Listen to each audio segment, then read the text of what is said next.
You're watching Up with KREM. This morning we are taking the time to talk to members in our community about their reactions to the Derek Chauvin trial. We wanted to hear from Spokane's Black Lives Matter movement leaders, and Miguel Gonzalez is a part of that group here in Spokane. Miguel, thanks for being up with us, and you were just telling me about your affiliation with BLM and the group there. Could you just let our viewers know all about that? Yeah, absolutely. Thank you for the opportunity to speak and share with the community. Spokane for BLM, we're not a chapter or we're not affiliated in any official capacity with BLM Incorporated. Spokane for BLM, we're simply a group of activists and citizens that believe in a holistic approach to supporting all people of color and those marginalized in response by the events surrounding the death of George Floyd. Yeah, absolutely. And so as that group, what are you hearing from members of the community and those other Black Lives Matter groups as well? Well, it's a lot of relief, hope, a lot of knowing that this is the first step in actually making change and bringing some reform to policing actions. Yeah, and how do you think this verdict goes forward to impact the Black Lives Matter movement? It's going to impact it dramatically. I mean, a lot of people are saying this is justice, but it's not. It's not a celebration. It's what it is. It's not a moment to rejoice, but it's a moment to breathe for George Floyd in his honor. And this is the start of holding people accountable for their actions when it affects a community. So when you're talking about the start of something, where do you see this going in the future? How does the Black Lives Matter movement take this forward?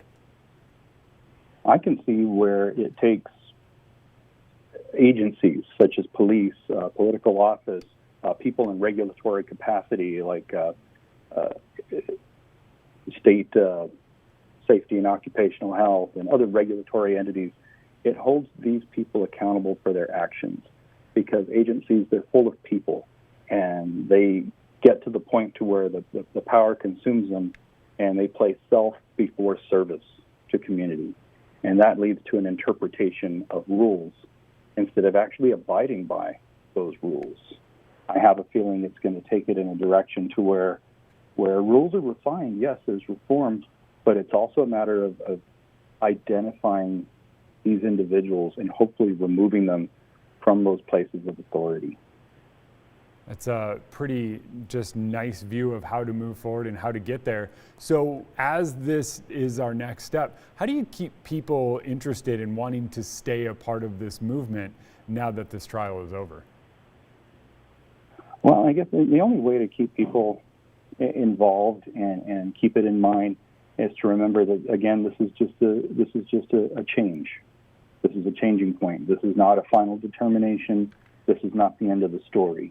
There's so much more work that needs to be done in our communities, multiculturally, through our various diversity and languages that we speak here in Spokane, and our neighboring communities with Spokane Valley, Coeur d'Alene, and so on and so forth.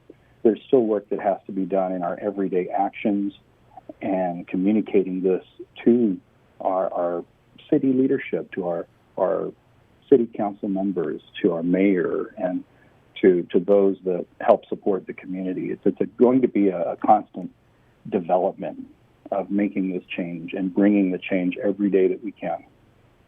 All right. Well, Miguel, I want to just take the time to thank you very much for joining us this morning and for being such a pivotal member of our community. And we look forward to having you on Up with KREM again in the future.